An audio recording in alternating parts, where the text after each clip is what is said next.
The Underdogs is a sports comedy about a washed-up pro football player coaching a foul-mouthed group of kids. All right, so we've got a sports movie, and get this one is about a former player coaching a group that seems hopeless at the beginning of the film, but as the story progresses and the coach learns things about the kids, about life, and himself, he's able to help them each based on their uniqueness and lead their team to greatness. Now, if it isn't obvious, this exact sentence can be used to describe most sports movies. It isn't always bad to be a bit formulaic, but you've got to do something different if you're going to make a movie that tells a story that we're already quite familiar with. In this movie's case, it's the overly provocative and absurd characters, but did they actually make the movie good? Let's talk about it. In this movie, we follow Jason Jennings, or 2Js for short, played by Snoop Dogg. He's an incredibly crass former NFL star who gets into some legal trouble. He's forced to do community service, which leads him back to his hometown of Long Beach, where he ends up coaching a vulgar peewee football team. Some might argue that this movie is about family, but honestly, it kind of just feels like this movie is a lot more about profanity. Every page of the script seems to have 25% swear words, which have far less impact the more you use them. To clarify, I have no issues with profanity in movies at all. I review profane movies all the time, but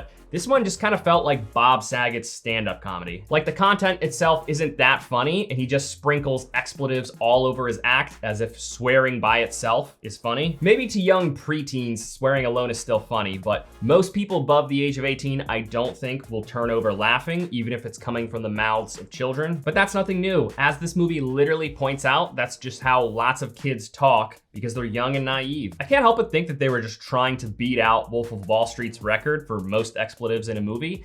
And honestly, I wouldn't be surprised if they succeeded. So Snoop Dogg was fine, even pretty good at times. I just feel like his natural demeanor is sometimes a bit too chill for this really loud and obnoxious character that he's playing. And through the first half of the movie, he doesn't really feel like a sports player. They give us an expedited intro about him being a young athlete years prior, and then time jump to present day where he only cares about publicity. I just think that seeing some amount of his love for the sport and not just himself and his career would have made him feel like an actual player. And coming out of the first act, the movie shows no complexity behind his character at all. It just tells us that he's a totally selfish moron and nothing more. This was not a good way to set the stage for him, since later on they hit all of the sports movie cliches where he sees himself in the kids that he's coaching and then has a change of heart. It was hard to take him seriously later on when they had introduced him in a way that was devoid of all seriousness and humanity. Like the first scene where he is solemnly looking at old football photos, I'm thinking, what, you want me to show sympathy for this piece of crap now? Why would I do that? It kind of feels like the movie was just stuck between two different ideas.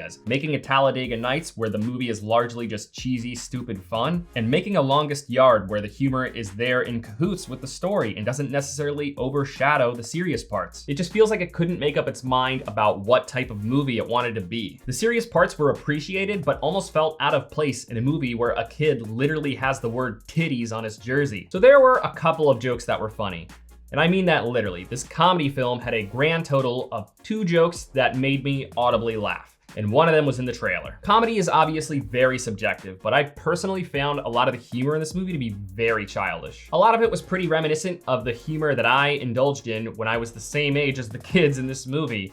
Hence the Bob Saget analogy. But beyond the haze of raunchy humor, this movie did have some heart to it, despite 2Js being a very hard MC to show sympathy for. It's about a guy who's always been notorious for pushing people away his whole life, having to shift gears and treat these kids like family. So as mentioned earlier, this movie is filled with sports movie cliches. It's mostly pretty formulaic. What separates this one from the others is its flamboyant and crude lead. And as I've illustrated, he didn't really make the movie good. This has its good heartfelt moments here and there, and a couple of jokes that worked, but overall, it was an exhausting and familiar movie. This was just disappointing. I think this could be a good late night stream after having a few too many drinks, or you know, if you're in a legal state, but I would not recommend this for your next movie night if you want to watch something good and inspiring. Thank you for watching this review. If it brought you any value at all, please consider giving it a like. It really does help the channel grow. See you later this week with my review of Argyle.